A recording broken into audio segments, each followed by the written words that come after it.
definição de derivada é mais geométrica do que algébrica. Geometricamente falando, a derivada é a inclinação da reta tangente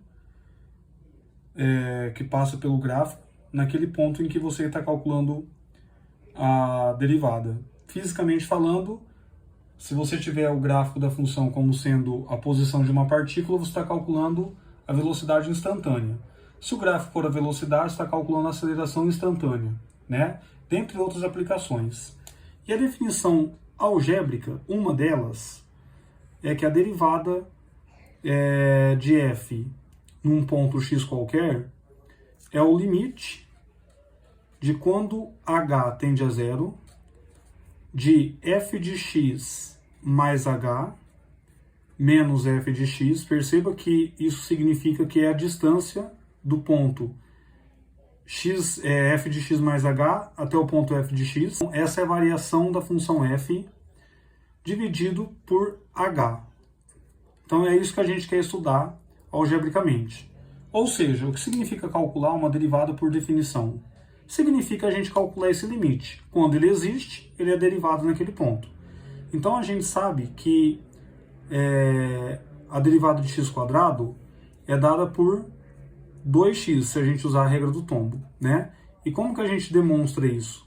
A gente demonstra usando a definição. Então, ó, a derivada aqui vai ficar limite de quando o h tende a zero de f de x mais h. Como a gente calcula f de x mais h? A gente vem no lugar do x e troca por x mais h. É uma função composta. Então fica x mais h ao quadrado menos f de x, que é o próprio x², sobre h. E tudo isso a gente agora precisa arrumar esse limite, que do jeito que está aqui não dá para a gente calcular, já que da indeterminação da forma 0 sobre 0. Então a gente pode abrir esse quadrado, que é o quadrado do primeiro, mais duas vezes o primeiro pelo segundo, mais o quadrado do segundo, menos o x² que já estava aqui, né? Tudo isso aqui dividido por h. Então agora a gente ainda pode simplificar o x² menos x² dá zero. Aqui, se a gente coloca o h em evidência, a gente pode cancelar, né?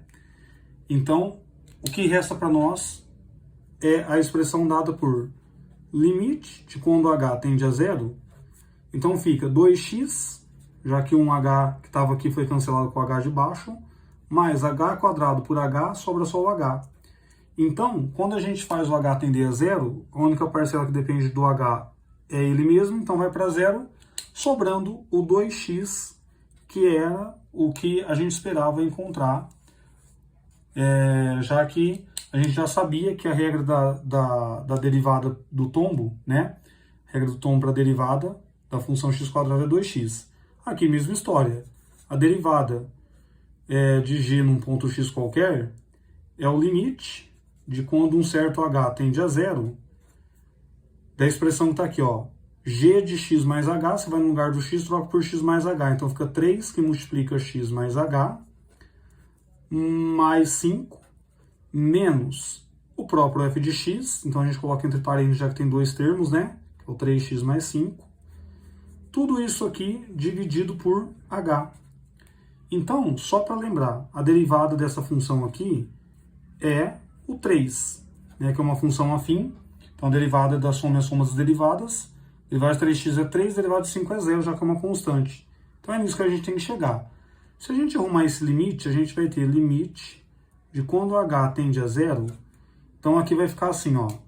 A gente faz a distributiva aqui, né? Então, a gente vai ter 3x mais 3h mais 5.